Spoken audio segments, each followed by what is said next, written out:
Alana, Yes. Jaylo, Yes. we were just having a conversation about mindfulness and religion.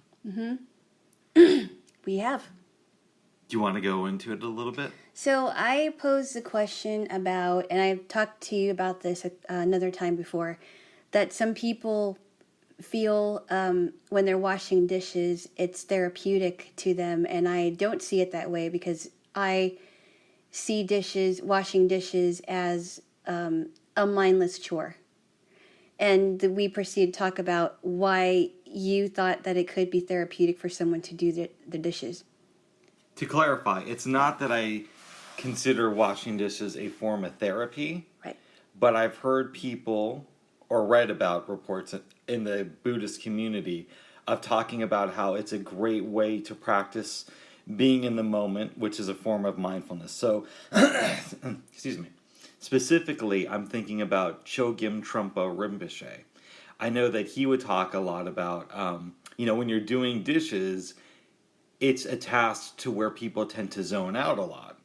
But if you focus on really being present in that moment, like concentrate on the way your hands feel when you're washing the dishes, notice how the dish is becoming clean while you're spreading the water and soap upon it. It gets you into the mindset of being present. So if you can practice mindfulness while you're washing dishes, you're more likely to be aware of what your friends are doing in that moment instead of zoning out. I don't know if that makes any sense. It's still confusing to me, but and it does sound very new agey. I think it is a new age. It is a new age ritual, if I'm not mistaken. I don't know about that. I have some issues with Rinpoche, but he is respected in some sects of Buddhism. Mm-hmm. However, he also does have a little bit of a new age feel in some of his stuff. I think it is a good practice. You want to find things that are a little bit boring so you can practice being in that moment fully.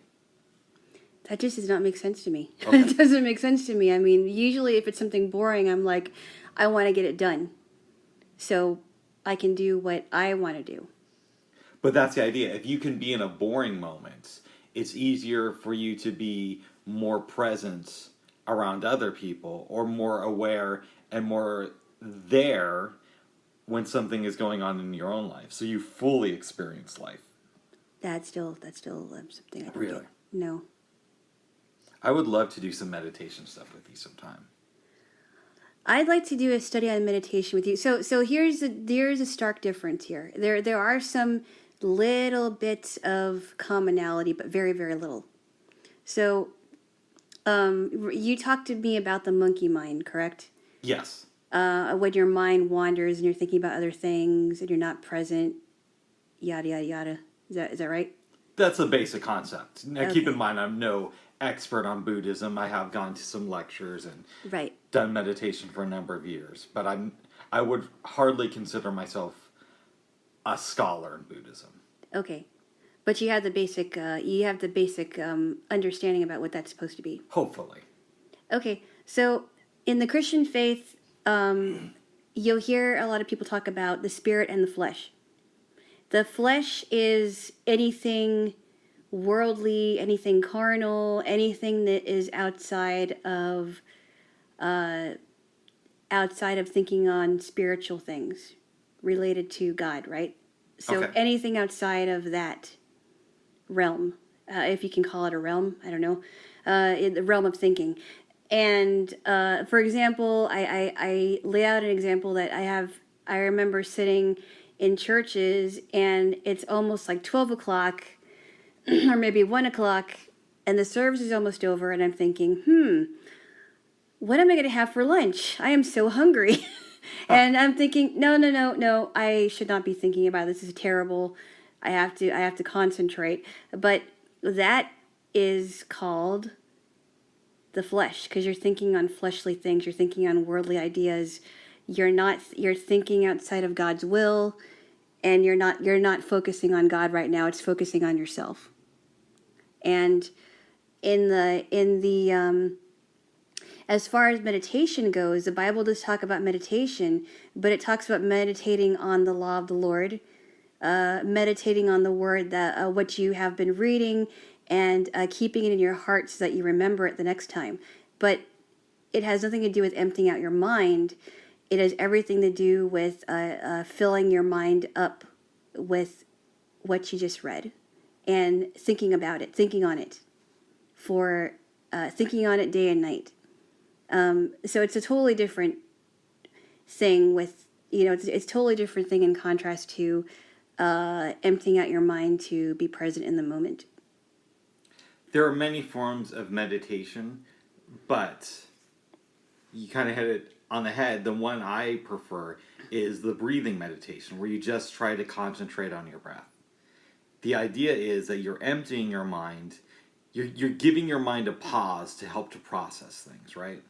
So, for example, let's say I'm studying religion and I'm reading some heavy books on Buddhism or Judaism or even Christianity. But I'm not sure where I'm going with all this stuff, right? I meditate for, let's say, 5 to 10 minutes. People will claim that you should do longer, but that's generally what I can take. Okay, I'm giving my mind pause. And by doing that, when I go back to what I was reading, I'm able to process it a little bit better. So it's like, you know how you'll take a nap sometimes in the middle of the day? Yes. And you may be worn out by the time you fall asleep. But hopefully when you wake up, you've rested a little bit. Your mind is a little bit more alert than it was before that nap started. Yeah, I don't know. I think meditation is a slightly different thing, though, for me anyway. Because I don't see it as taking a nap. There is a lot of scripture that talks about resting, and that God is compared to as a refuge and a resting place. A soft place to fall, rather, right? But I don't think about napping when I'm meditating. I don't know, or when I think about meditation.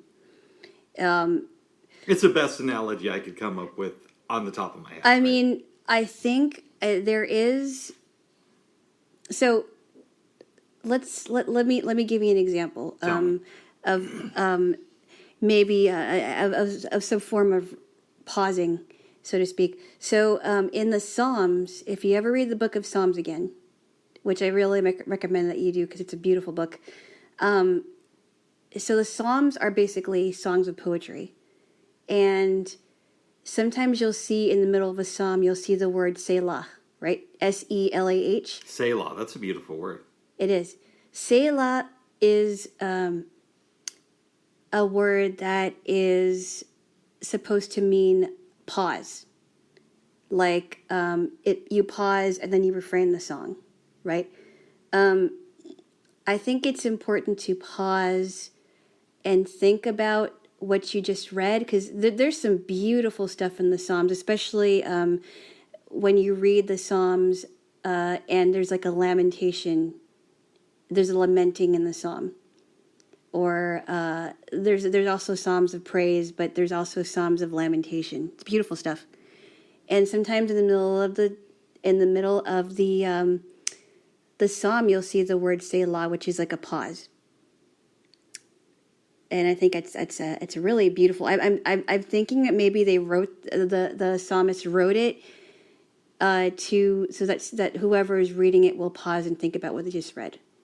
And I'm guessing. I should look into that. Don't quote me on it, but I'm guessing that's what it is. But I should look on it. Look on that, because I'm actually kind of curious to. What Selah really means. I think it means pause or reflect or on something like that. But I'll come back to you on that. But I think it's talking about pausing and reflecting on what you read, but not emptying out your mind so that you can reflect on it again. Yeah, it's a little bit different. It's different. I notice when I'm in a zone, meaning that I'm meditating every day, consistent time, regular amounts, I'm able to operate better. My cognitive abilities are stronger. I process what I'm reading more. I notice what my friends are doing. I'm a better friend. I'm a better lover. I'm just on it a little bit more than when I'm not meditating and when I'm not following the practice. But Buddhism also has the idea of, I shouldn't say, this is my interpretation of it. Okay. Right? Because there's so many different forms, and I could be getting it wrong. Right. Because I'm a white guy, and we get shit wrong a lot. You should not have to apologize for that. I'm not apologizing for being white. Okay. Black people get stuff wrong too, but I'm not black, so I'm not phrasing it like that. Or so do Indian people. Yes. Yes. Anyways, the way I understand Buddhism, let's just say that. Okay. Is that consider Buddhism like a boat, and you're riding down this river of life. Buddhism is meant to take you across the river, but once you're across the river, you no longer need the boat. So it's a tool to help get you through this passage of life, right? Mm-hmm. And so when I'm using the tool correctly, I'm doing a better job at navigating these rough waters. And when I'm not using it to the best of my abilities, which is probably a better word than correctly in this terminology, when I'm not using it to the best of my abilities, I'm a little bit less on it. I can still navigate those waters, but not quite as well. That's really interesting. Yeah, and you, if I'm correct, see Christianity as this all-encompassing thing. So it's this thing that it's helping you navigate the waters, but once you get past to the other side, you're still going to have the boat of Christianity. So I say. Actually, you're not quite. You're close, but it's not quite like that. Tell me. I see it as a race. You're going on a race. There's a lot of things that you have to do on this race, but there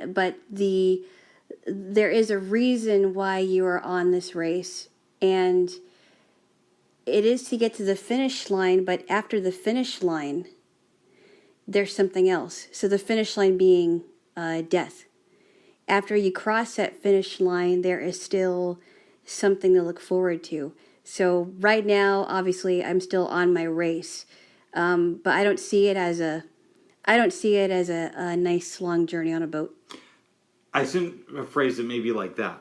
What I meant to say is, you believe that the tools of Christianity will still be applicable to you after your spirit has left this incarnation. Absolutely, it is. Okay. That is what Christians. That is what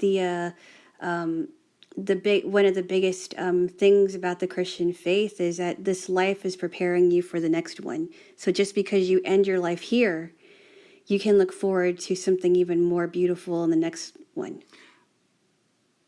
But there's a lot of obstacles to overcome. You have to face trials and tribulations, but that's also testing you. That's also testing how strong you really are in your faith. Because once you cross the finish line, you will be judged for all of that, and you will be judged for all of that. But you do have something to look forward to. Just to clarify my own beliefs. Okay. I'm not a Buddhist, but I bring up Buddhism a lot because I associate it with meditation, and I believe that meditation is a great, great skill that people should pick up, and I regret not doing it earlier. Having said that, I lean in a way toward what you're saying about, I don't know if there's an afterlife.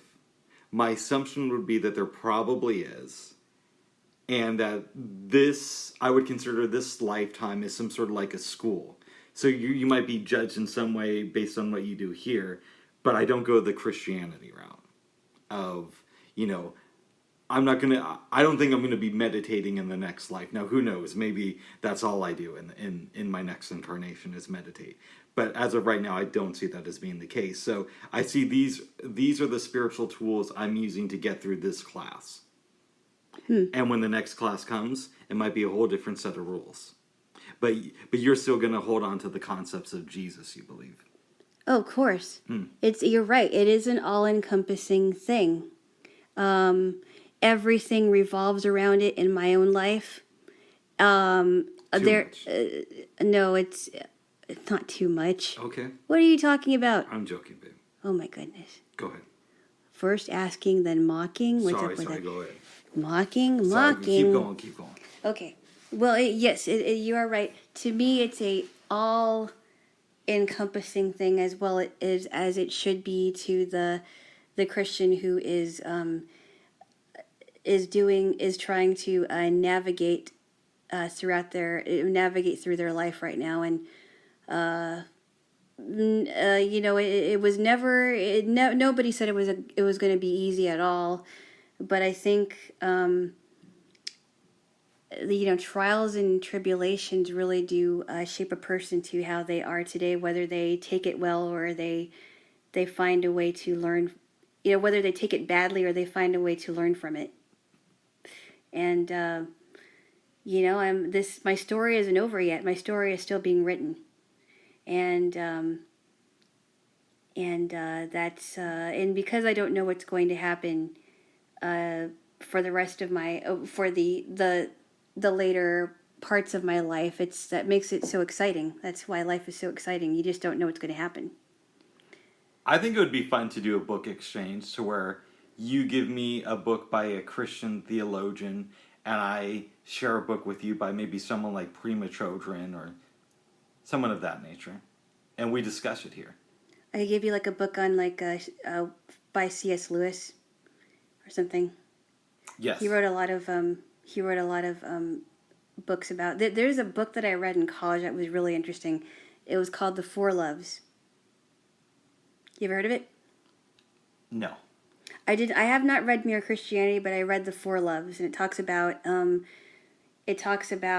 storge, which is like a friendship love. I think there's familial, storge, eros, which is erotic love, and I'm talking about like the romantic love, and then there's agape love, which in Christianity you'll hear that a lot, because agape love is unconditional love, and we strive to learn how to give that. Am I correct that there's an agape church in Los Angeles that has a pretty well-known choir? I don't know. Okay. I have no idea. But in terms of agape love, the Christian wants to strive to be able to give agape love to other people, because that's how Jesus gave love to people, was through agape love, unconditional love, and you hear that a lot. So, but I think The Four Loves is a really good book to read. Yeah. And he also wrote another book called Shadowlands, which was about the death of his wife, but you don't have to read that. Okay. How he dealt with it. But, I haven't read a lot of C.S. Lewis books. I've only read The Four Loves and the Lion, the Witch, and the Wardrobe, which is the first book from the Chronicles of Narnia, which is really fun to read, actually. I'm thinking about reading those books. Interesting. Yeah, I'm thinking about reading the later books that I haven't read in that series. Well, we'll get to that at some point. Okay. Maybe not today, maybe not tomorrow, but soon. Yep. And for the rest of your life? Well, maybe not for the rest of our life. We don't have to talk about it until our deaths. This will become a show just about C.S. Lewis and your reaction to his books. Yeah. For now, yes, we've done political news exchanges in the past. Mm-hmm. We've discussed doing it at some point in the near future. Yes. But what do you think about doing a religious literature exchange? Or religious podcast exchange? And and I'm going through it as a mindset of Buddhism, even though I'm not a Buddhist again, but because I really like a lot of the things I've heard about Buddhism through the lens of white people. You had to mention that? I have to mention that because Buddhism, white people. The reason I mention that, I'll give some context here, yeah. is because Buddhism is different around the world. Yeah. And so a lot of what I'm seeing it through the lens is an American white guy who probably listens to too many other white people on the subject. Uh-huh. Right? So that's why I bring that up. Okay. But what do you think of exploring this idea of a spiritual exchange? I don't know. Maybe it's possible. It might be possible. I mean, I am big on educating myself about different religions just to be educated. So if somebody tries to talk to me about their religion, at least I would know what to expect. Right? I would love to do meditation with you. I don't know if I would be open to that. Oh. I'm going to be honest right now. It's super easy, babe. I'd love to do a study on meditation with you, but not actually meditating. Oh. If that even makes any sense. You mean the form of meditation that you practice? Which is reading the Bible, thinking about Jesus. And... Wow, you just sound so off-putting by that. I'm not into the whole Jesus thing. Let me ask you a question, and you don't have to answer this right away. But it seems like every time I talk about that, you seem like you're kind of shying away from it. Is there a reason? Yeah, I'm not into the whole Jesus thing. I think, to me, it's a glorified cult. That doesn't mean that I don't love you. How is it a glorified cult? Explain that, please. You either believe in Jesus or you go to hell, is my understanding of it. Correct me if I'm wrong. Well, that's... now, I'm speaking to, as far as a person who reads the Bible a lot. That's what it does say in the Bible. But I'm not going to be the person that will say, turn and burn, right? You know what that means, right? You go away from Jesus and you're fucked, basically. I didn't say that. Okay. Turn to God or burn in hell. I never said that. But a lot of people have this assumption that if you talk to a Christian, they're going to tell you that you're going to hell, and that's not correct. I can't be the one to judge that. But what it says in the Bible is clear. But I can't be the one, as a person, I cannot be the one to be the judge of that, whether somebody is or not. Right, and I'm not saying that you're saying that I'm going to die and go to hell. But... I am concerned, though. I'm concerned about you too, babe, because I think I'm good. Uh-huh. I've had an out-of-body experience. That doesn't count. We are not going to get into We're not going to get into this, and we've talked about it before, because this is not the time or place. No. But I don't know. I think I'll think about it. Okay. I'll think about it. My issue has to do with what happens to a kid who is born a Muslim, tries to be the best person he can be, dies at age 10, never hearing about Jesus. Does he still go to hell? The kid, it really... So this is where I can't really judge on that, okay? Because if you are... And we talked about the age of accountability. It could be any age. It could be 3, it could be 5, it could be as old as 70 years old. But if the child knows right from wrong, and the child has heard the gospel, or maybe they haven't, right? We're saying that for the sake of this argument, they have not heard about Jesus Christ. I don't know that this child would go to heaven, honestly. I couldn't tell you that. I don't know. So God puts this kid in an environment. Kid doesn't choose where he's born into.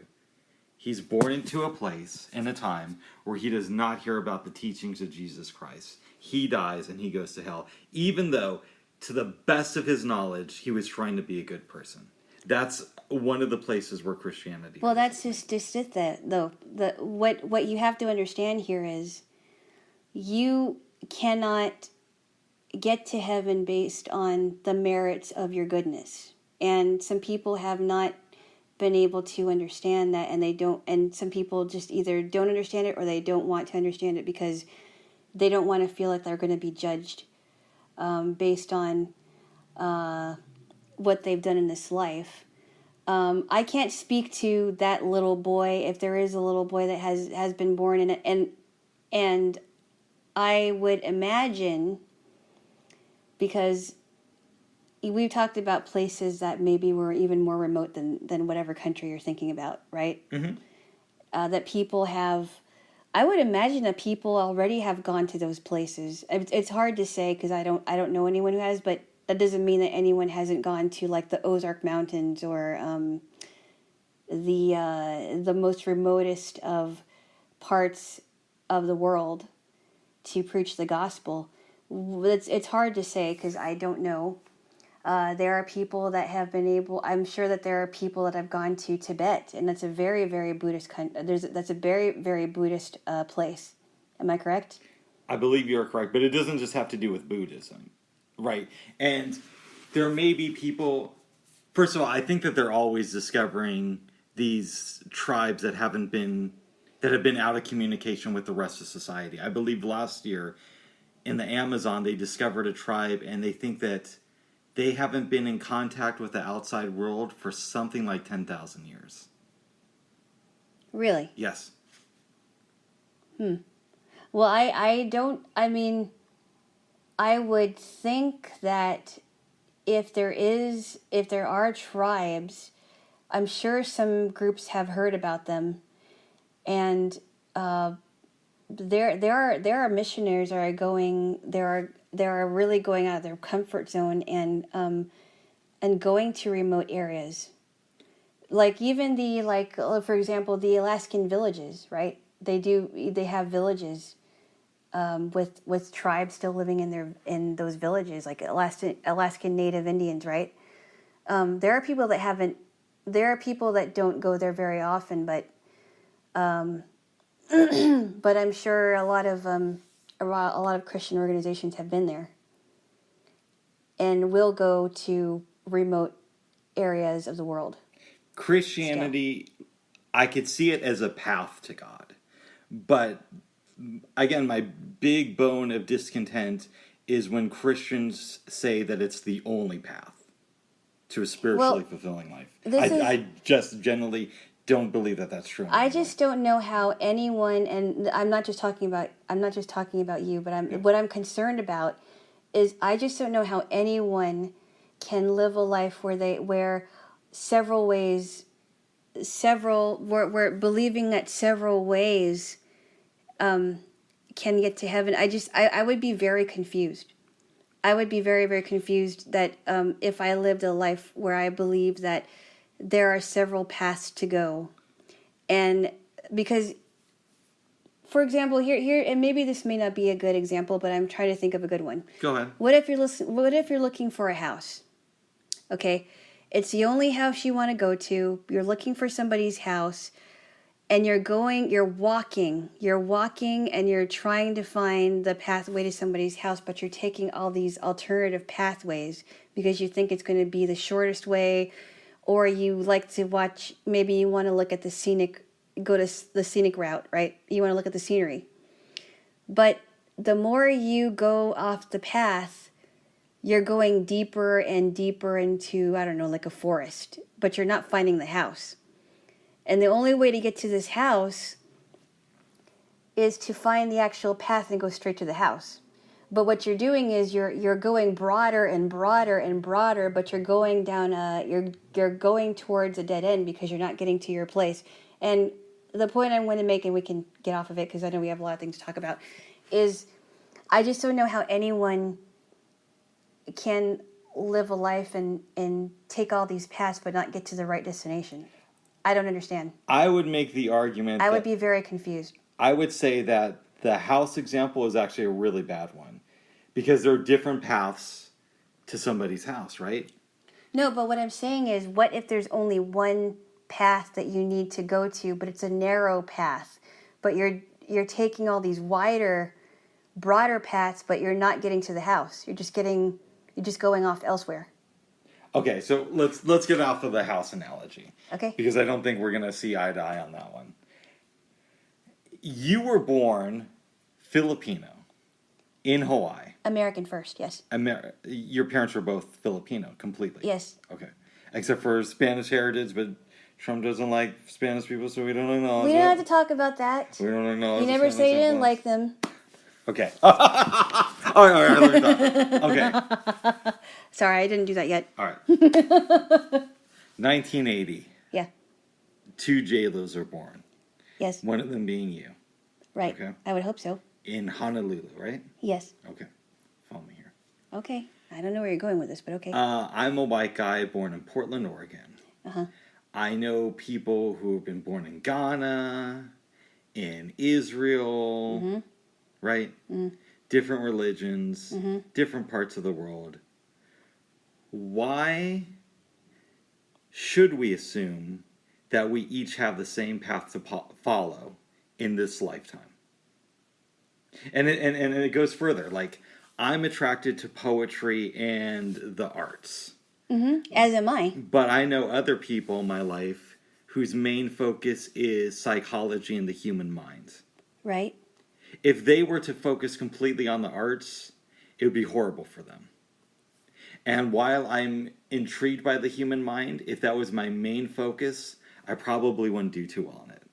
So just like we have different paths in our own life. I'm not sure where you're going with this. Follow me here. Okay.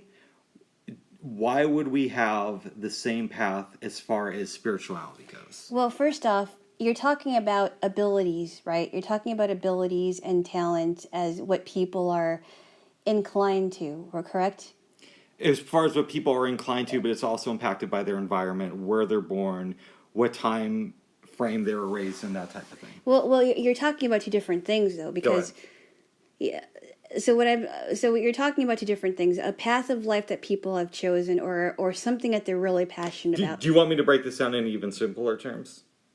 No, I'm trying to process this as I'm talking. Okay. I think I kind of understand where you're getting at, sort of, and I could be completely wrong about it. But what you're talking about is abilities and talents. You have the ability to write poetry. I love poetry. I don't write it, but I love listening to it. I am more inclined to music because I've studied music. I love music. I've always loved music when I was, since I've been a little one. But what I'm guessing you're talking about is abilities, talents, creativity versus spirituality. Am I right about that? Let me see if I can break it down in even simpler terms. Okay. Because I can go on these rants. By most accounts, there's something like 7 billion people in the world. Right. Why should we believe that there's one spiritual path that is correct for everybody? Well, and we can talk about this later because I really want to talk about other stuff. Yeah. And I will say this for the sake of time that we should come back to this at a later time, and I think we could discuss it in depth and maybe bring it back to a different episode or another episode. I like that. The next episode, because there is a lot to talk about because we did see some really cool movies last night. Yes, but first we need to kiss. Because you're getting a little intense, baby. I am not. Here you go. Oh, Jaylo, give me another kiss. How am I getting intense? I'm passionate. Oh, that's good, babe. Does that make me intense all the time? On this it does. Okay. Because I disagree with you. Alana. Yes. We watched 2 movies last night. We certainly did. Go ahead. They both were very, very good. So, you said in the last episode that you only watched 10 minutes of Willy Wonka and the Chocolate Factory. I said you have to watch the whole thing. And every time I watch this fun family classic, I always want chocolate afterwards, which I didn't get after I watched the movie. But I love that movie. I thought it was really funny. I thought that Gene Wilder as Willy Wonka was the best Willy Wonka that was ever on screen. I did see Johnny Depp's version of Charlie and the Chocolate Factory, which followed the book more, but I didn't like his Willy Wonka. I liked Gene Wilder as Willy Wonka because he was the best. But I love this movie, and I'm glad I was able to share it with you. What did you think? I really enjoyed this film. I'm glad you did. I'm not inclined to family movies, but I like this one a lot. One of the things, I'll give you a few key points of the movie that stood out to me. The one little girl who found the ticket and she's talking to her friend on TV. She's like, hey, hon. Hey, Cornelia, is that her friend? Cornelia. Hi, Cornelia. How are you, sweetie? How are you, sweetie? And then she goes on this rant about how much bubblegum she chews. Yeah. that even during dinner she'll take it out and put it behind her ears. Yes, yes. I believe her mom tries to stop her and she says something to the effect Cool of, it, mother. Cool it, mother, I'm the one on TV now. That was hilarious, yes. I cracked up when I saw that scene. She was so funny, yes. I would have liked to have seen more of her in the movie.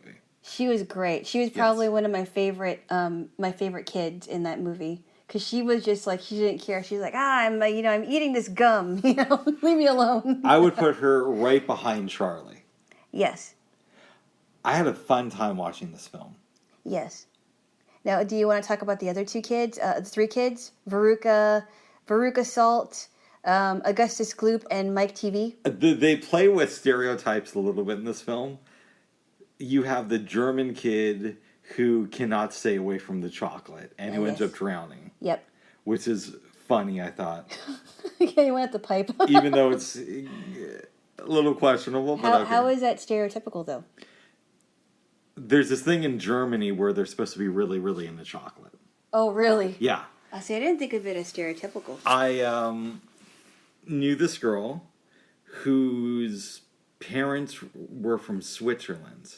Oh, yeah. And Switzerland, I believe, and I am horrible at geography. Yes, the Swiss do make chocolate, yes. She told me that she visited as a kid, and when she went to the supermarket, there were like 2 rows dedicated to chocolate.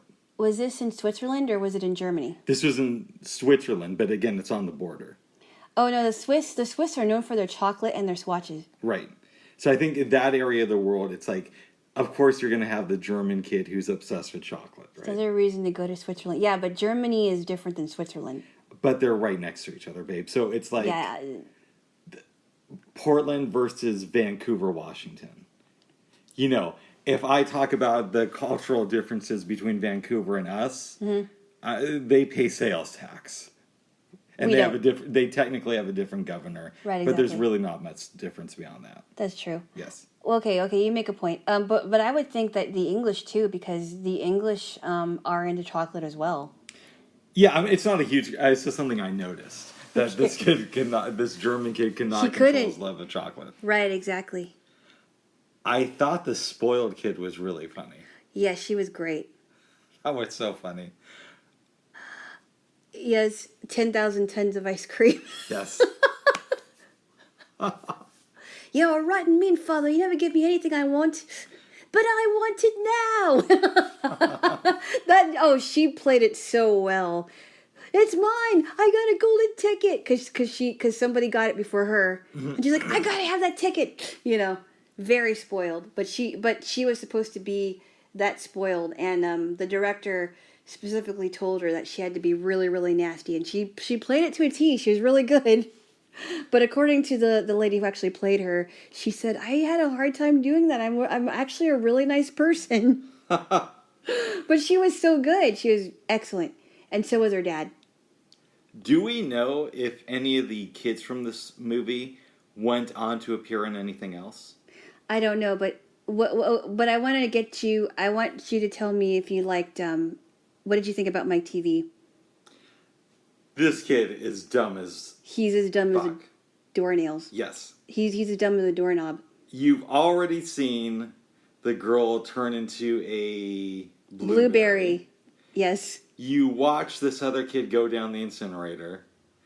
Yep. You saw the German kid get obsessed with chocolate and drown in the machine. And yet you're going to jump on this machine that's untested and be shrunken into a little person so you could say you were on TV. Right, exactly. When you were already on TV when they interviewed you. Well, that's the thing, though, because I loved how the story pans out, because it shows that, if kids watch too much TV, this is what's going to happen to their brain. If kids are spoiled and they're not disciplined, this is what's going to happen. They're going to go down a garbage chute. If a kid is eating too much chocolate, this is what's going to happen, and you're going to go up a pipe to the fudge room, in order, almost boiled, I mean, and this is what happens when you chew a lot of gum and you don't even think about it, right? I guess. But what did you think about Charlie? Because Charlie was one of my favorite kid besides Violet. I mean, obviously the film is based around him. Yes, it is. He's a great character. My slight thing is that he's so goody-goody. It becomes a little bit unbelievable. You know what I mean? Well, that's how he was portrayed in the book, too. Yeah, I know. But it's like, I understand that this is a kid's film. Yeah. And oftentimes you have to show things, or the perception is that you should portray things in black and white. So there's no nuance. You never see him doing anything bad. The closest thing to him acting out is when he mildly disobeys Willy Wonka, stays behind in the room with the bubbles, and his grandfather says, it's okay if we have a drink. Right, yeah, because they were, and they end up flying up to the ceiling, almost clear. It was implied that they almost went out of the atmosphere. No, it was implied that they almost went into the ceiling. Oh, the ceiling fan. I'm sorry, the ceiling fan. You're right. But they were going too high, and then and I thought it was hilarious. Shall we tell them about towards the ending? Go ahead. So Willy Wonka was really upset and dismisses Charlie and Grandpa Joe.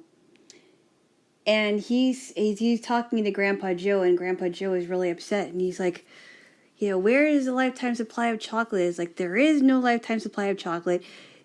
You're wrong, sir, wrong. And he goes, you stole fizzy lifting drinks, and you bumped into the ceiling, which now needs to be washed and fertilized and sterilized. Washed and sterilized.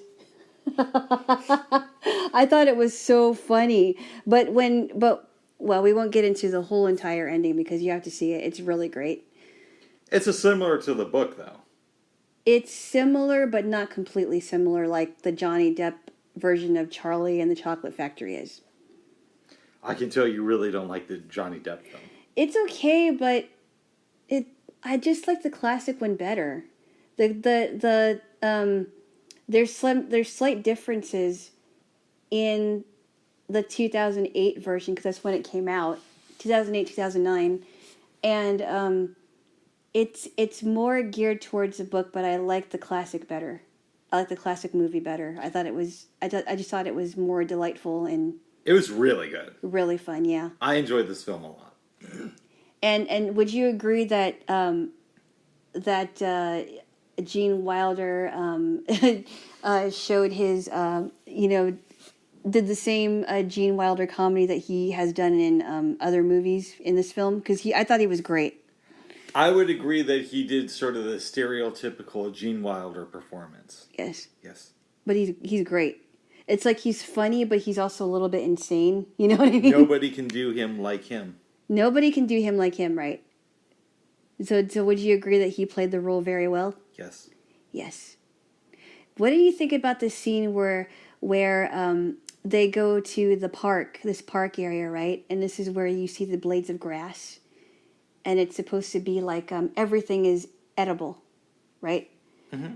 And that's when he sings, "Come with me and you'll be in a world of your imagination." And he's looking at, everybody's eating and they're playing and stuff. I love that scene. It's a good scene. I generally, one of the things that was a little bit confusing to me is there's these songs in the film, but it's not really a musical. No, it's not. It's not the typical musical, necessarily. Because you don't hear these songs like every 5 minutes. I still liked it though.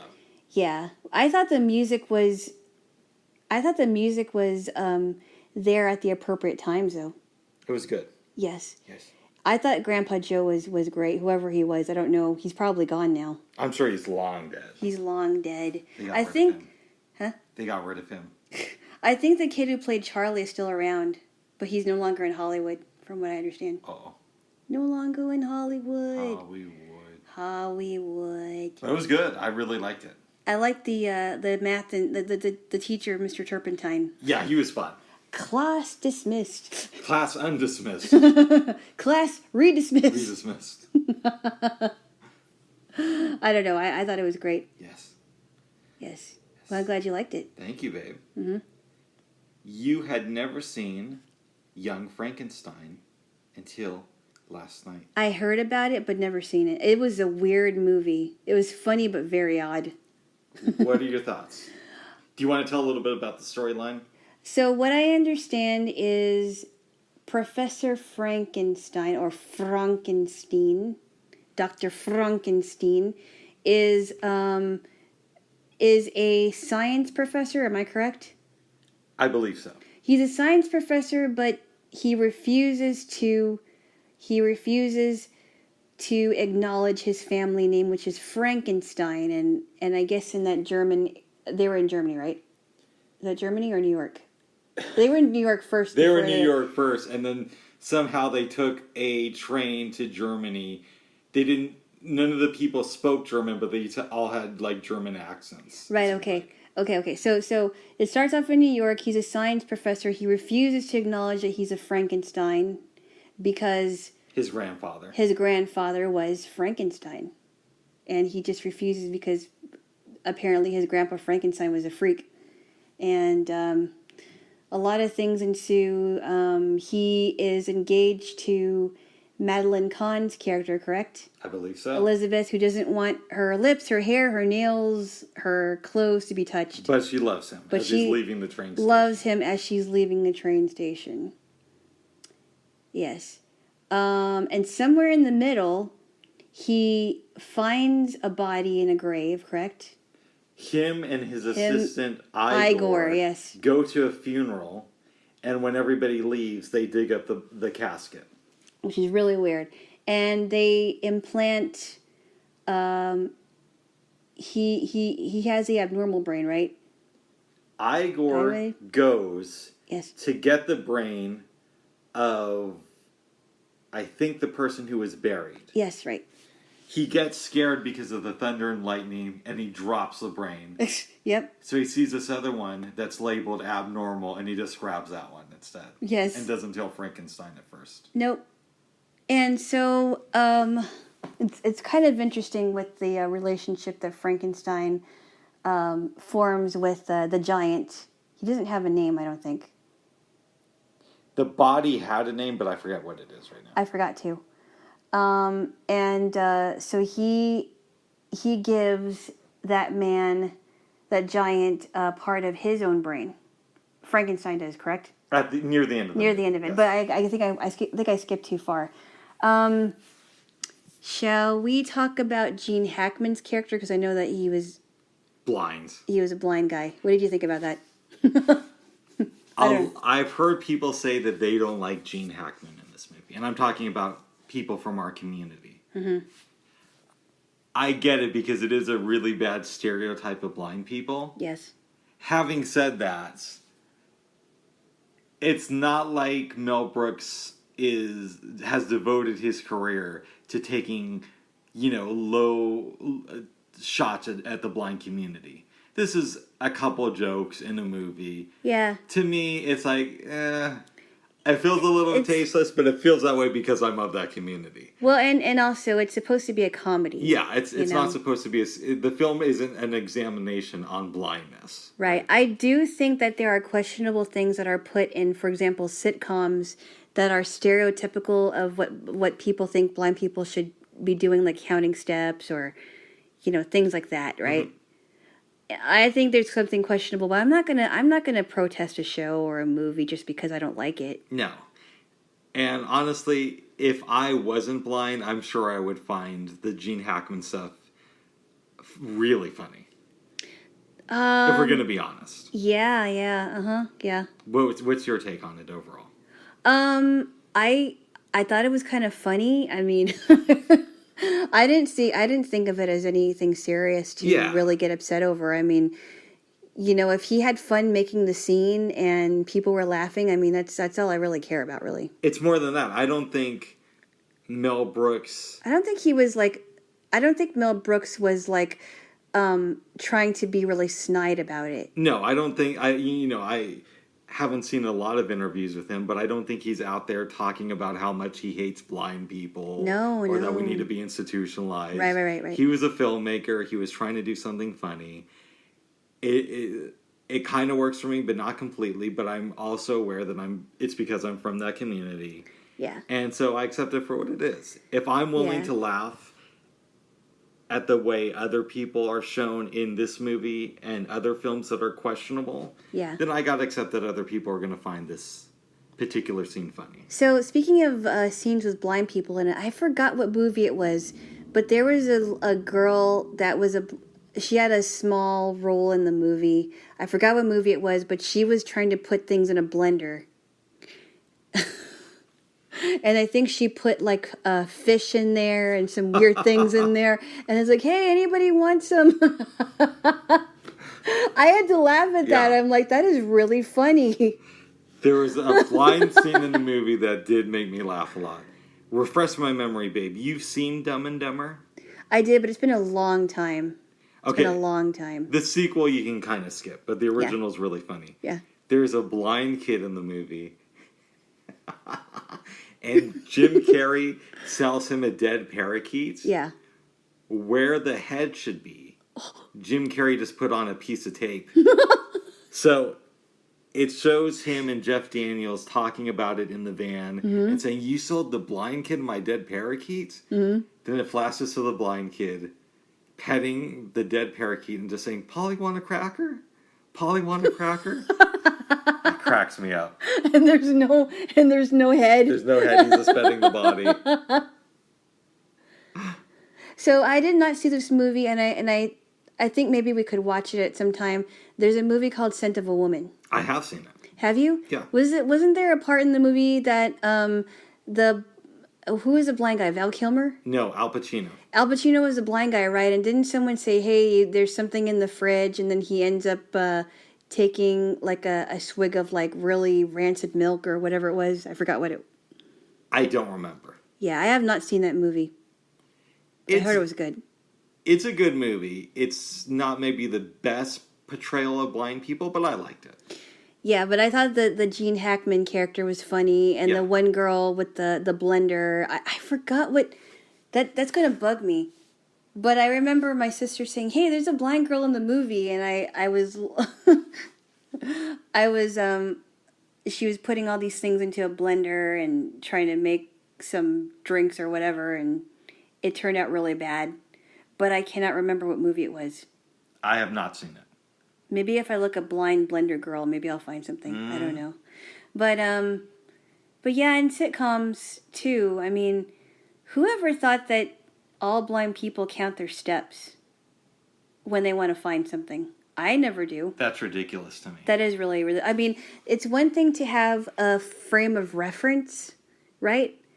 Like a wall or, some kind of landmark to kind of figure out where you are, but who counts like 25 steps just to get to a certain area? I don't get that. My theory on that is that a writer at some point knew a blind person who may have been on the autism spectrum. And he saw that blind guy counting steps, then decided that all blind people must do that. So and wrote it into a screenplay that got made into a movie. I'm talking about a certain episode of The Golden Girls. I know we're kind of off track here. That's right. But I was talking about an episode of The Golden Girls where Betty White's character Rose Nyland has her sister Lily over, and she's losing her vision. And she feels like, and she's an older woman. In fact, I believe she was on Alice as Flo. Have not watched Alice. Okay, well, she's a person that says, kiss my grits. You ever heard the expression, kiss my grits? Ice Cube did a song off the Predator album where he says that. Okay, well, kiss my grits was a Flo saying. Anyway, I think she's only on that show for just a little while. But anyway, I digress. So she, basic premise is that she is really handling her blindness very, very, very badly. She wants Rose to move back to Chicago with her because she wants her to help her for the rest of her life. And in a fit of, finally in desperation, Rose pleads with her, you have to go to the blind school in Chicago because you have to learn how to live with a blind person. Well, she finally goes to pick her up at the airport. I think she's visiting her or she's in Chicago. I forgot what what happened with that. She gets a guide dog, and she says towards the end of the episode, "Oh, by the way, there you have to be careful because there's like I think she's either she's either walking downstairs or whatever." She goes, "There's like 25 steps and there's a piece of chewing gum on the ground," and I'm like, "Who does that? I don't do that." But yeah, it was an inaccurate portrayal of blindness, but I'm also not really upset over it. Yeah, it's either some screenwriter saw a blind person did it, or somebody on NPR did a story about it back in the day, and now it's become a blind legend. Right. Mm-hmm. Yeah, I think you kind of have to pick your battles. Yeah. As far as this goes. So back to Young Frankenstein. Yes. And then I have a question about blindness for you. All right. Okay. What did you think of the movie overall? I thought it was funny. It was kind of weird. It was weird because I know that they were parodying the 30s horror films, right? Pretty much, yeah. It was odd. I thought the ending was really weird, but I can understand why you would think it was funny. I love the ending of that movie where him and Terry Garr are in bed together. Yes, That's I know. Great. Yes. We don't want to spoil it for everybody. Go ahead. But no, I thought he did great. I thought he was just as insane and really funny, and it's just very odd. I like that one part where he's doing a demonstration in class with that guy, right? How he was telling him to stand up. And he just hits the guy, and he's like, from the back, they're wheeling the specimen out, and he's like, "Give that man an extra $1." It's funny. It's very funny. So you are glad that I showed it to you? I did. I don't know why I didn't watch it earlier, but I've heard about it, and I heard it was really a classic, and I'm glad I watched it. That is great. That was Gene Wilder at his finest. Yes. Both movies. Agree. Yes. I think that's probably my favorite Gene Wilder film. What else was he in? He was in a bunch of movies with Richard Pryor. The one that I've seen... Oh, yes. Oh, actually, I'm sorry. I didn't mean to interrupt you, but You do it a lot. Go ahead. No, I don't. Yes, you do. Yes, you do, too. Go ahead, babe. I'm listening, now that I've been interrupted. No, you finish it because I did, and I won't forget it. The one that stands out to me is Stir Crazy, with him and Richard Pryor.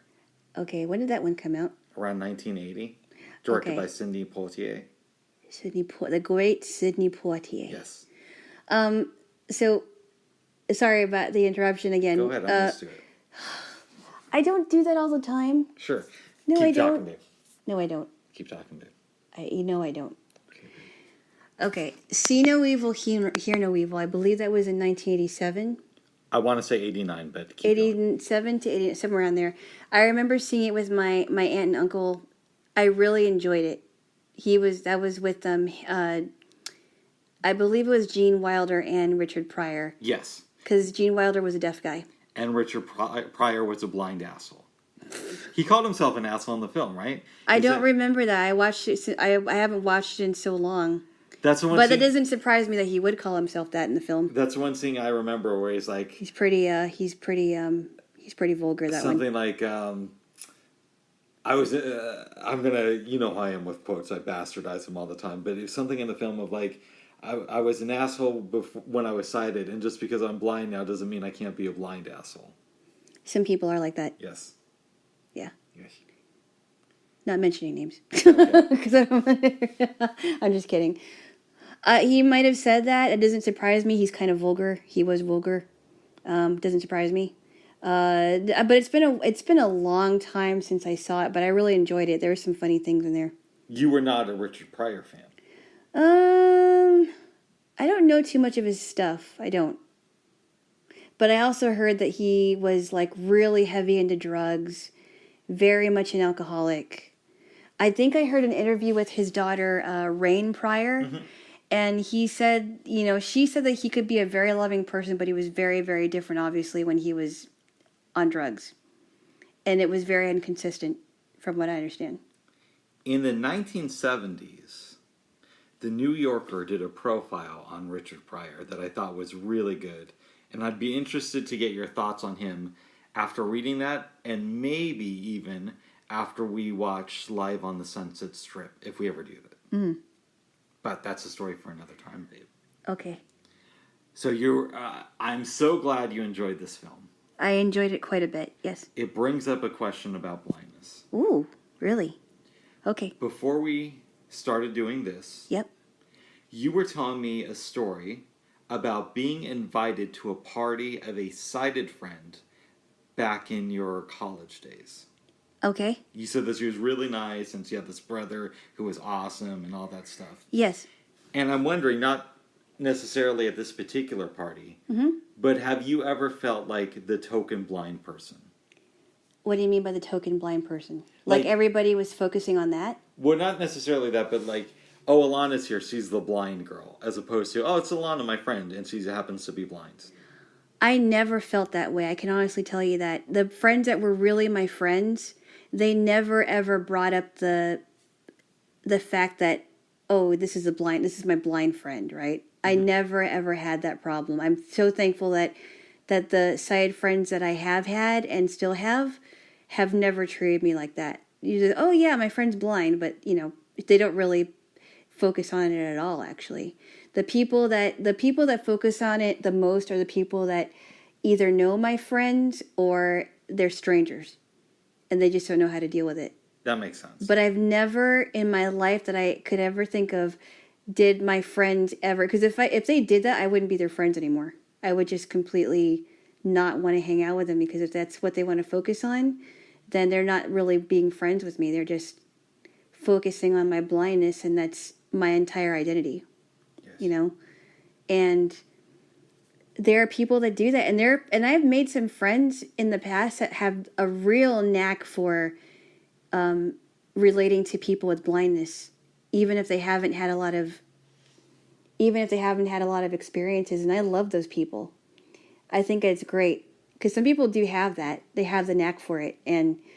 But I've never in my life have experienced being a token blind person.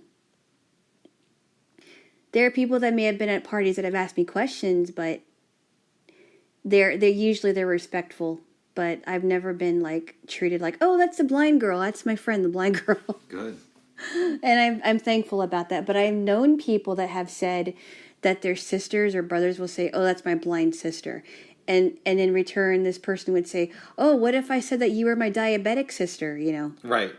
How would you feel if I told them, oh, this is like my diabetic, overweight brother or whatever. And I've never had that happen. That's good, babe. So I'm very thankful about that. Have you felt that way in your own life? There have been occasions where I have, but I also wonder how much of that is me just reading too much into the situation. Mm-hmm, mm-hmm. So there are cases where that's clearly going on, but again, it happens with strangers and not with friends, right? Yes, it does. I think what really, really frustrates me is not so much the friends, because if they are really your true friends, they will know that. They should know that by now, right? If they are. But it's just like strangers, like even bus drivers. I think we've talked about this before. I hate bus drivers. No. I mean, not in general. I mean, like certain bus drivers that I have had contact with that really don't understand, either they don't understand the disabilities in general, or they just don't understand blindness. Like they really want to, it's the ones that really are so ignorant that they just don't get it, and the ones that are actually really nice, but they just don't understand. May I share a story? Yes. Okay. You can. This is about this time last year, mm-hmm. before COVID. Mm-hmm. I'm hiking with two friends of mine who will go unnamed. Do I know them? Yes, you do. Okay. One of them has a very abrasive personality. Oh, yes. You could probably guess which one. Yes. Okay. Uh-huh. We get done with the hike, do our thing, maybe have a couple of drinks. Actually, this might have been after I stopped drinking. Mm-hmm. I can't remember now. Anyways, somebody had drinks. Mm-hmm. But it wasn't might have been that same person you're talking about. But he wasn't drunk. Okay.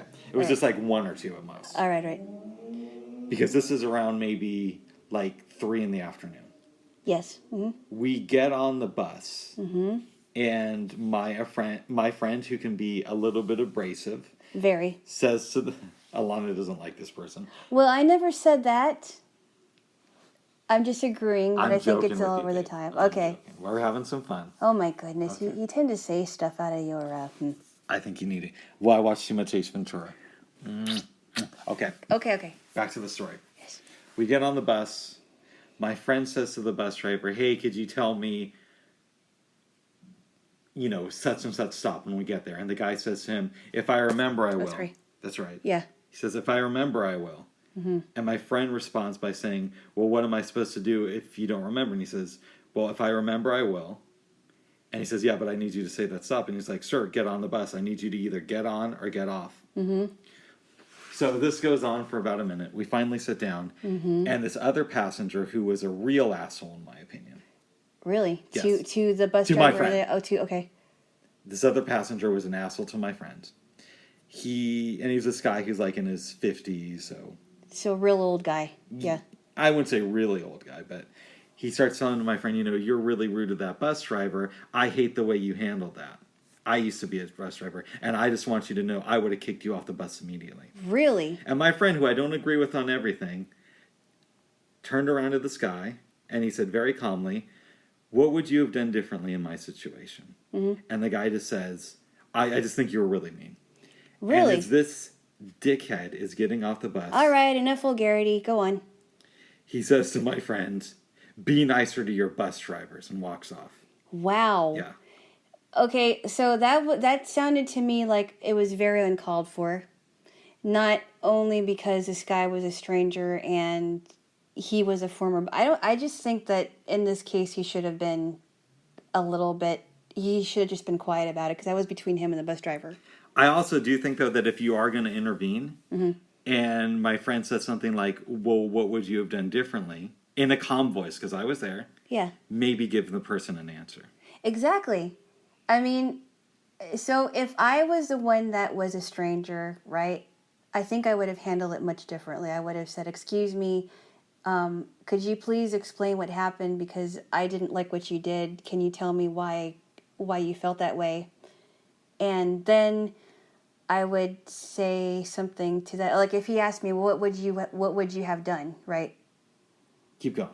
I would have given an answer, because I think I'm guessing that guy, whoever he was, that stranger that we don't know about, or I don't know about, that had to confront that person, our friend.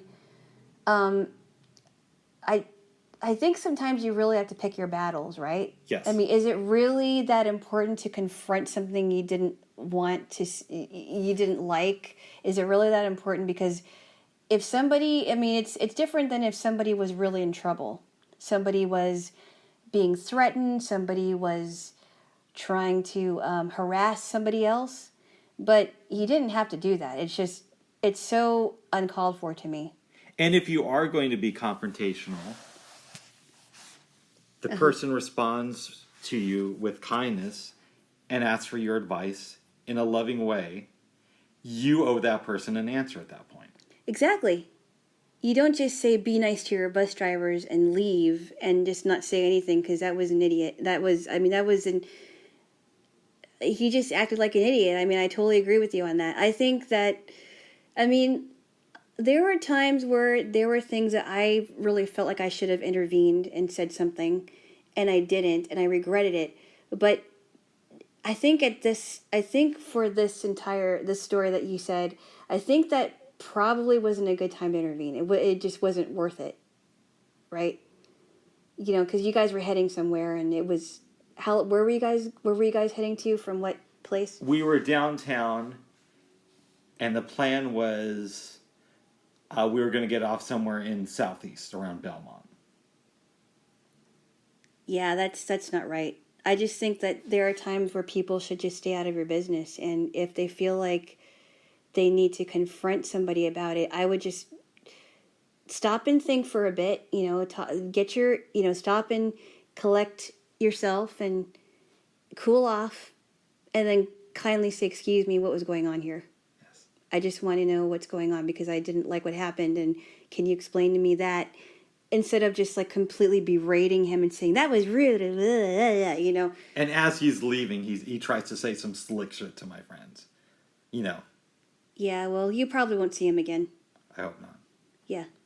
I hope he had the COVID okay.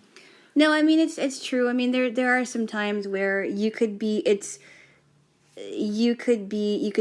stand up for yourself, but I think at this time, I think you can either stand up for yourself or stand up for something. But then you kind of have there's times where you really should be quiet and just let it happen. Having said all that, I don't want to sound like a victim here. Right. Because this all was directed pretty much at my friend, and not me. There have been occasions where I've been around other blind people who are really embarrassing. Yeah. Have you ever had that happen, babe? Without giving out names. Oh, yes. Oh, yes. Yes, I have many times. Many, many times. How do you usually handle this situation? You mean like people I actually know? Yes. You know, there are times where I don't think that there was ever a time that I ever had to confront someone, but I can tell you that there are times where I felt like, oh, I should have done that. Why did I just keep on letting it go? Because it's one thing for it to happen once, but if this person does it over and over again, right, and completely puts their foot in their mouth, I have to say something. But there are times where I really wish that I would have just spoken up and said very calmly, what is going on here? Why are you doing this? You know, but I just feel, maybe I feel that I'm not capable of confronting that person because I really don't like confrontation at all. I would rather not. If I face it, I have to. If I have to face it, I have to face it. But I'm not generally a confrontational person at all. I don't like to start stuff with anybody. And it's hard if I see some kind of thing happening and my friend is really embarrassing and I don't know what to do about it. So short answer, I've never had to, I never confronted somebody on that before. How did you handle it before? I usually complain about the person to somebody else. Like yes, me too. I was dating at the time. Me too. And sometimes I'll go into this mode where I distance myself. I have done that too. And I think I've complained to you a lot about certain things too. And I've complained to you as well. That's so much easier than dealing with the problem at hand, correct? And I don't believe that this is necessarily the best approach to it either. No, but then haven't I told you before that eventually you're going to have to face it? Yes. And eventually I'm going to have to face it. Eventually I will have to talk to said person. If it ever comes up again and say, look, you have to really, really calm down here because this has happened before. So I'm going to bring something up. This person will not be nameless. What time will be nameless. Will be nameless. No Excuse names. me. I'm sorry. I misspoke. What time is it, by the way? I think we're good. We got some time. Go ahead. And I'll just say that there were times. This person is not blind, by the way. There were times where I have been the brunt of somebody's anger, and whether I actually did something wrong or whether they were just having a horrible day and they wanted someone to take it out on. And the last time it happened to me, this person, I will give this person credit, they did apologize the next day. But what I should have said, and already I was already over, but what I should have said was, you know, this has been going on for a while and I don't like being the brunt of your attitude. And I would really appreciate it if you did feel badly the next time to really cool off before you talk to me, because if it isn't about me, then don't talk about it. Don't mention it, because it turned out it really wasn't about me. It was about her and what this person was going through. And I didn't say anything, and I'm just like, oh, why did I do that? Why did I not do that? I think it's because I was just so over it and I was just thinking about other stuff and I'm just... what I should have done in the moment when this was going on, what I feel like I should have done, I could have either come to her and say, don't do this again after the fact, but I also could have done that during the moment and say, you are not going to do this to me again. I'm not going to let you do this again. And just go walk away and let both of us cool off. Because then that would diffuse the situation and nobody would get yelled at. And I didn't do any of that. So, I don't know. I hope, maybe in some ways, I kind of hope I had that opportunity, but I wish I would have done that. I totally regret it. You live and you learn. Yes. And then you get loves. And then you get, really? Loves that was in a diapers commercial. Uh-oh. You live, you learn, you get loves. I don't have babies. I don't either. And if I did, there's always the orphanage, so... No, I was talking about Love's diapers. Okay. And I would say, or you could go the orphanage route. I don't like dealing with my own shit. Why would I want to deal with somebody else's? That's a dumb joke, babe. I didn't get that, but who wants to deal with anyone's poop? Uh-oh. Poo-poo. Oh, Jaylo. We had an experience with dinner the other night. Oh. Last night? Are you talking about that? Yes. Okay. So... Well, give a little backstory and I can... Okay. You had talked to somebody on the phone. I'm not going to say who. No. But let's just say somebody you're very close to. Yes. And somebody who's dealt with your shit before. I wouldn't say that. All right. You come out and you're on fire. You're angry. You're mean, Alana. And you start yelling at me. I wasn't that mean. I was a little bit... I will admit I was a little bit short and snappy. And I'm usually not that way. I'm usually a kinder person. But I was really irritated. Yeah, I'm telling a story, babe. I know. And I'm talking in my defense here. Okay. Very good. Yeah. You start telling me, I don't want to chop this onion for our pasta. We're just going to use these tomatoes. And I'm like, do we have any other vegetables or anything? You're like, no, we're just going to chop these. So I'm trying to figure out how to make... I didn't see it that way, actually. I'm figuring out how to make just tomatoes work. Yes. I find some Italian dressing. Yep. I pour it in with the tomatoes and a little bit of garlic. Then you say, where's the tomato sauce at? I didn't say that. How did you phrase it? I didn't say it like that. Go ahead. I just said, I think I said something to the effect like, when you're done with the tomato sauce, just put it in the garbage. Well, I realized after talking about it, I'm like, wait a minute. I thought I said something about tomato sauce I thought that my understanding was that we were going to put tomato sauce in there with tomatoes. And I think because I was so irritated that I didn't even think about what I was saying until I said it.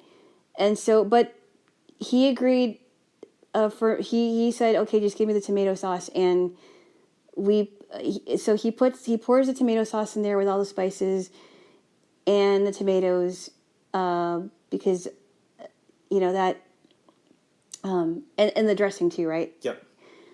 And, I did apologize we should specify the dressing was already in there, or else I would not have added it. Right, the dressing was already in there, okay. I will say that after thinking about it and apologizing, because I thought we talked about tomato sauce for some reason, I didn't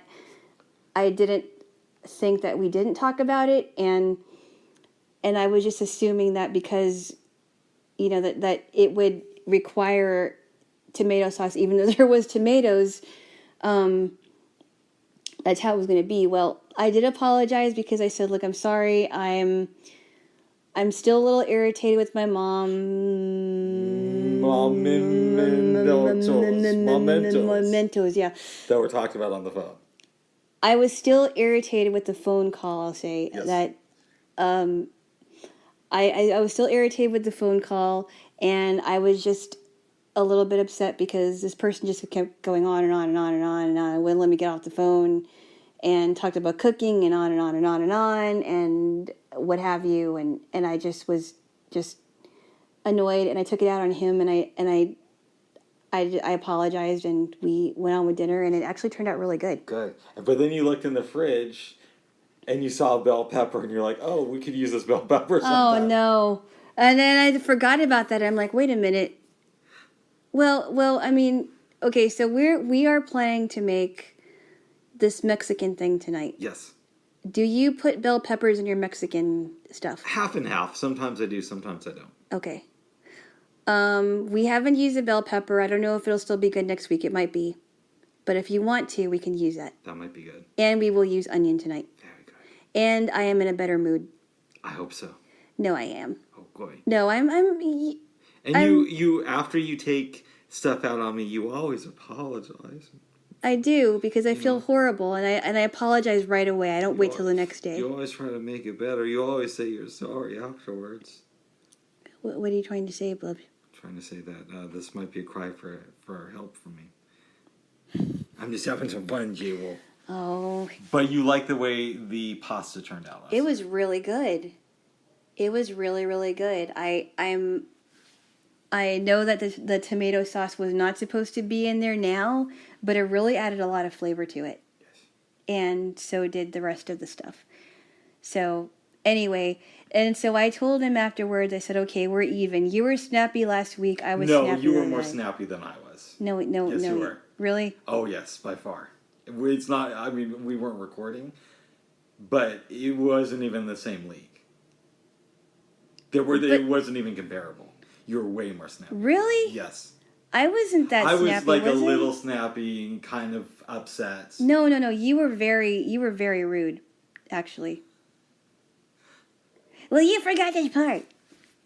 Hey, no. I did not yell. I didn't raise my voice. I was a little bit upset. Yes, maybe I didn't communicate right, and that's probably because I was very upset, and I did apologize for it, but I wasn't. I think you're over exaggerating here. I don't think so. And I did apologize right afterwards. I'm glad that the food turned out. Give me a kiss. I need a kiss. Okay. Okay. Mm-hmm. Okay. So long story short, we got through those things, and everything is okay. Including our dinner. And oh yes, we have to mention. Go ahead. We made some really, really good cupcakes yesterday. I thought we may have talked about that before, but in case not, I don't think it did. We took my banana sourdough bread recipe, and divided it up into cupcakes, made 2 tins. They turned out very delicious. Oh, and they're still good today. Mm-hmm. They're still good, and they're holding up. So we made the mistake of eating some of them after they just got out of the oven, and don't do that because it sticks to the paper. To the liners. It does. But it turned out so good. May I make a suggestion, my dear? I'm listening, my dear. Do you think it would taste really good if we made them again with walnuts? We could try that. Cranberries, bananas, chocolate chips, and walnuts. Oh my goodness, that would babe. Taste really good. I love the way the cranberries and chocolate taste in there. It's so good. Yes, it's very good. I never would have thought of putting cranberries in it, but I think you turned me on to that. And I don't eat cranberries by itself very often, but I don't really eat a lot of cranberries, but they're good. Have you tried craisins? I'm not the biggest fan of craisins, to be honest. I'm not really a big fan of eating cranberries by themselves. I mean, I will have some, and I don't like cranberry juice. Sometimes I'll drink cranberry juice if it has like grape in it, but I'm not really a cranberry person unless it's in something. Does that make sense? I hear you on that one. I do like them, but I get that they're not for everybody. But cranberry juice is good for your kidneys. I remember. Yeah, I've heard that. I remember one of my house parents at the school that I went to used to say, cranberry juice is good for your kidneys. Your mouth says, ugh, but your kidneys say, yay. I thought that was so funny. Oh, he was an interesting guy. Yeah, and we can talk about blind school experiences later in later podcasts. Jaylo. Yes. We also watched 2 episodes of Deep Space Nine. Oh my gosh, they were so good. They were really good. I wasn't sure if you were going to like these ones or not. I did. I enjoyed them a lot. Let's start with the first one we watched with Quark dating a Klingon. That was odd. Tell me. Well, because the Klingons, to me, and learning about the Klingons, it just seems so barbaric, right? Yes. They like to fight to the battle. They listen to really odd Klingon opera. They think that eating, what is that called? Linta? Yes. I don't know what it is. A leg of Linta, which apparently to Quark was really, really bad food. I know that they eat live stuff, though. Ugh. Well, so do Ferengis. Yes. Gross. And apparently they were only the Klingon lady used to be Quark's ex-wife. Grilka used to be Quark's ex-wife, and they weren't even used married. to be his wife. I'm sorry, used to be his wife, and they weren't even married for that long. I misspoke. They weren't even married for that long. Is that right? That would be my assumption. Right. But he still finds her very, very attractive. Meanwhile, Worf is also attracted to Grilka. And Worf is a Klingon, but he knows that he can't be with her for various reasons. Yeah, for various reasons. He comes from a dishonored house. Yes. The House of Moog.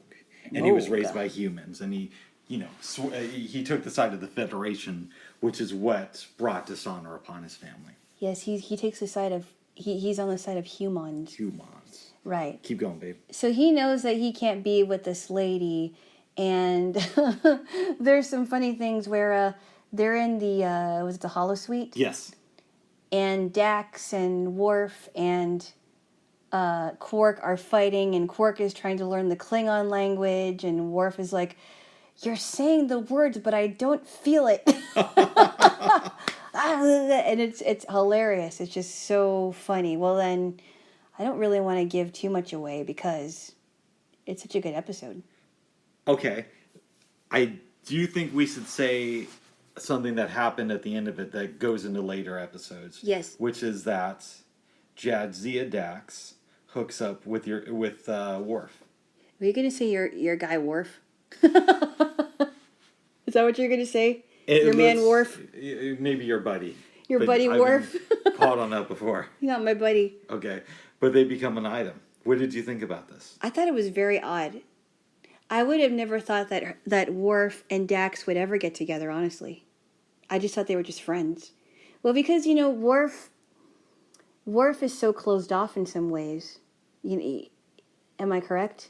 I would say that. He's very closed off. He doesn't know how to have fun because of something in his past that I won't go into. But he doesn't know how to let loose, and Dax knows how to have fun. Worf is really serious.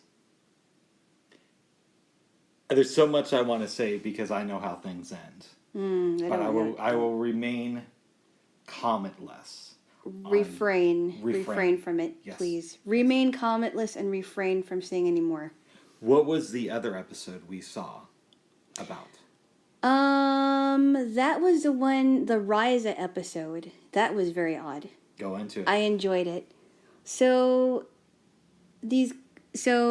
Worf and Dax, Julian, Bashir, and Lita, and Quark, who's by himself, they all go to this planet, which is a pleasure planet called Ryza. And people are talking about Ryza like, oh, we had some good times in Ryza. Now, what I didn't realize towards the end of the movie, or the episode, is that the person, Arandis, who is the she was the caretaker of Ryza, I think? Or at least of that particular spot of the planet. Right. Was played by Vanessa Williams, who's been in a lot of things. Very talented woman she is. You find out about her relationship with Curzon, who was Dax's former host. She killed Curzon. Yes, she did. But in the best way ever. Apparently. Mm-hmm. And so she has a really good relationship with Dax. Meanwhile, Worf and Dax's relationship is on the brink of ending. Julian and Lita have a weird relationship because they are, or Lita rather, is into other men, and Julian with another woman? Yes. They were both with another woman, but they were celebrating the parting of ways. That is so odd, and it's a Klingon tradition. It's Bajoran. I'm sorry, it's a Bajoran tradition, an old tradition couples use. Apparently, I missed the ridges on Lita's nose. She's in fact a Bajoran. Because I thought she was human. I thought that too. Right. But I'm a blind guy, so I'll miss details once in a while. Are they huge ridges that the Bajorans have? They're okay sized ridges. They're nothing like Klingons or Cardassians, though. Okay, so they're just on the nose. Oh, okay. So they're like bumps, right? No, they're like kind of like lines. Oh, wow. Yeah. Really? Keep going, babe. Yeah. So I thought that Julian and Lita's relationship was very weird, and Worf was really upset over that. Meanwhile, his relationship with Dax is on the brink. There's a guy from the Federation who wants to take over Risa and bring it back to the values of the Federation. So he's like this like crazy dictator type of a person. The weather grid is eventually affected and it rained. So Worf made it rain. Yep, I told you he would. He made it rain. Literally made it rain. Yeah. No pun intended. He made it rain. And trying to get the people out of Risa, well, eventually the grid. So would you like to continue, because I could see the whole story, but I don't want to take over your telling. The guy you were talking about, the crazy dude, was part of this thing called the Essentialist movement. Yes. He sees Risa as a big distraction of the Federation preparing to fight its enemies, like, for example, the Borg or the Romulans, or the Dominion. Right. Which is why he's so hell-bent on bringing his version of reality to Risa. Worf made it rain because he believed that the Essentialist movement made a lot of good points. Yes. He's also kind of uptight on this vacation. Yes, he is. Because of various things which have already been discussed. Yeah. Near the end of the episode, the Essentialists decide to cause an earthquake on Risa. Worf goes in. He realizes that he's wrong after a conversation with Jadzia. He gets them to stop. He leaves the planet, and everybody goes home. Right. What did you think of Worf in this episode? I think that this episode really, really showcases just how serious this guy is. Like, he really doesn't know how to have fun. He really doesn't know how to enjoy life. And Dax is trying to open up his mind to things that are actually fun. You know, he was just really, really tightly wound up. I almost said that backwards. He was really tightly wound up and just did not. He was just very, very rigid. Is that the right word? I would say that. Very rigid, yeah. I enjoyed it, though. I really did. And explain again the Dominion part, because I missed it.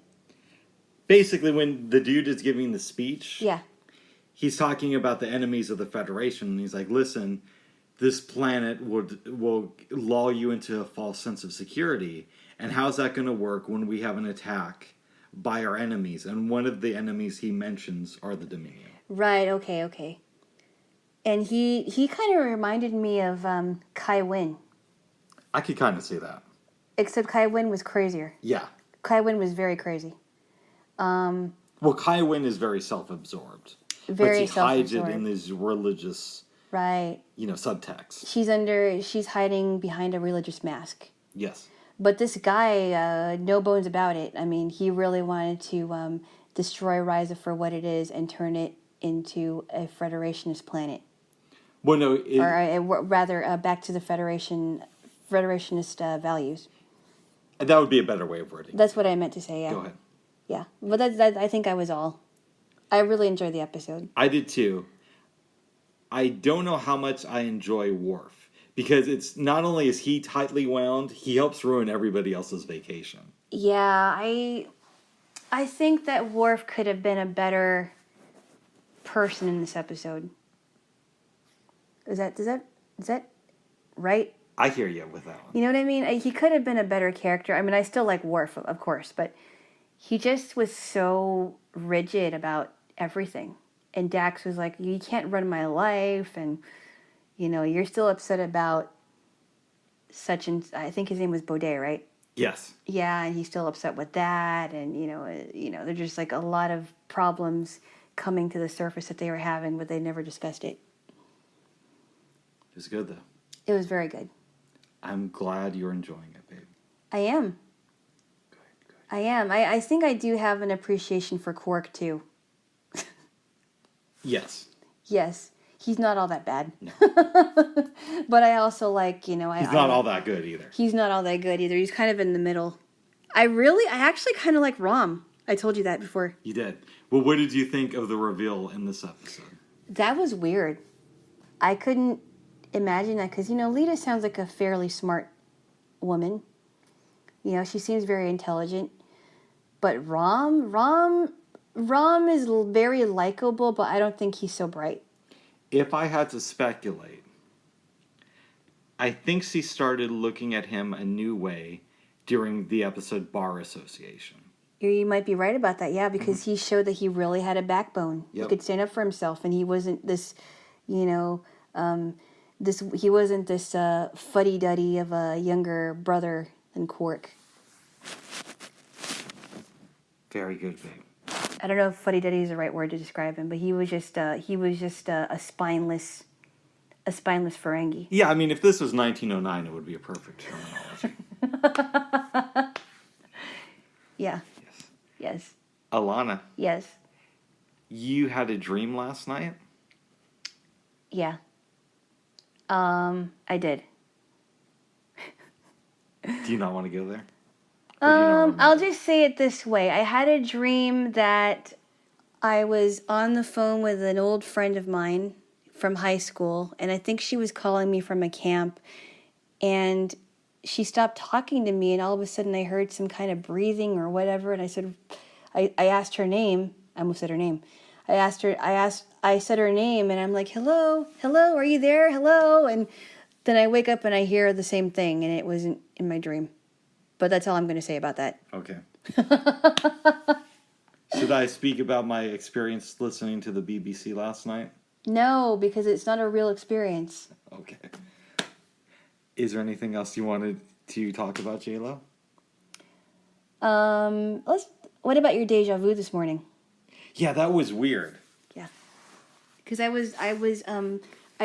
put the cupcake pan in the cabinet or something, and you're telling me about it, and I stopped you. I'm like, we've had this conversation before.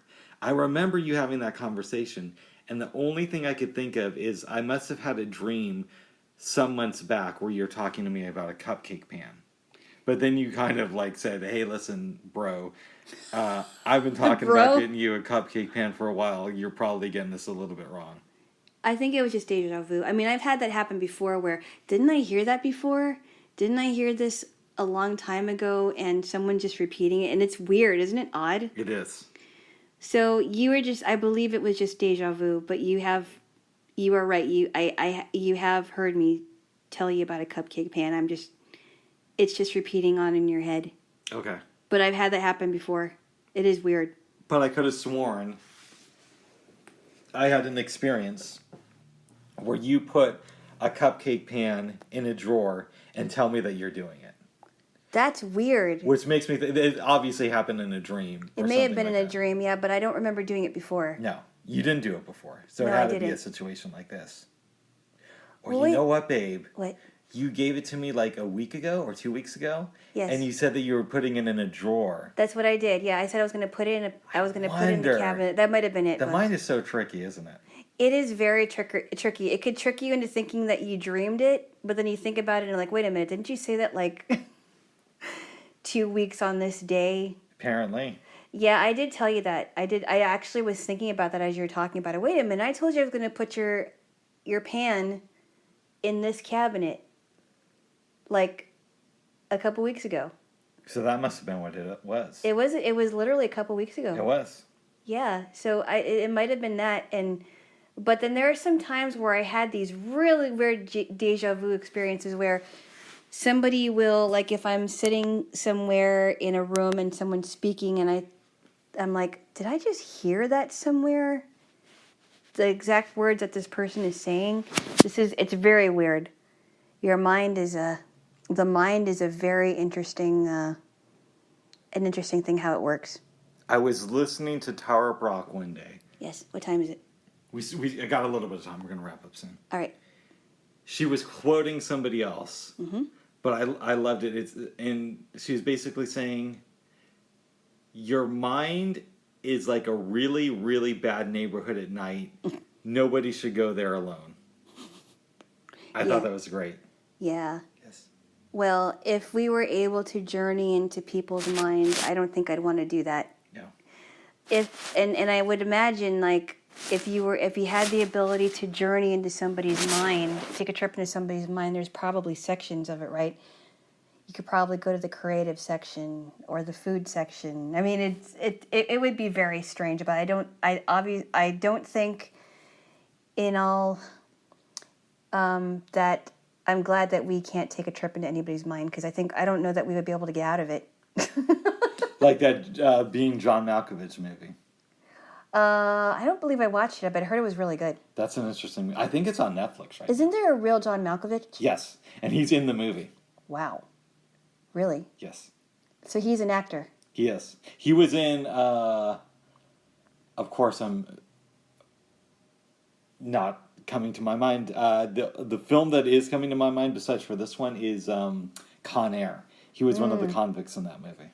I didn't really care for Con Air. I didn't either, but it was okay. It's the best I could do off the top of my head with him. It's okay. There was a foreign film that I did not watch all the way, but I heard it's a beautiful looking film, and it's called Life is Beautiful. It's a foreign film, though. Roberto Benigni. And I believe it's all in Italian. Yeah, that's the one thing that really sucks about being a blind person. Not the one thing, but it's very hard to watch foreign films. You would have to have someone sighted, like, read it to you. Now, there is a film that I really did enjoy called The Jaylo Club. And there are a few subtitles, but it's not throughout the movie. There is a lot of English. And I read the book as well, and it's a really good movie. I might have to check that out one day, babe. The Jaylo Club, yep. Yes. It's good. Very good. Anywho, is there anything else you wanted to say? No, I think I have said all I needed to say, and apologize for yesterday. I accept it. You know, what else am I going to do? You always say you're sorry afterwards, and What? Why? What are you talking about? I'm joking, babe. I need a kiss, though. Oh, we've been kissing a lot during this episode. You. Okay. All right. Yeah, no. I thank you for accepting. I'm done with what I have to say, and that's it. All right. I love you, babe. I love you too. All right. Till next time, okay? Until next time, happy Saturday. Happy Saturday.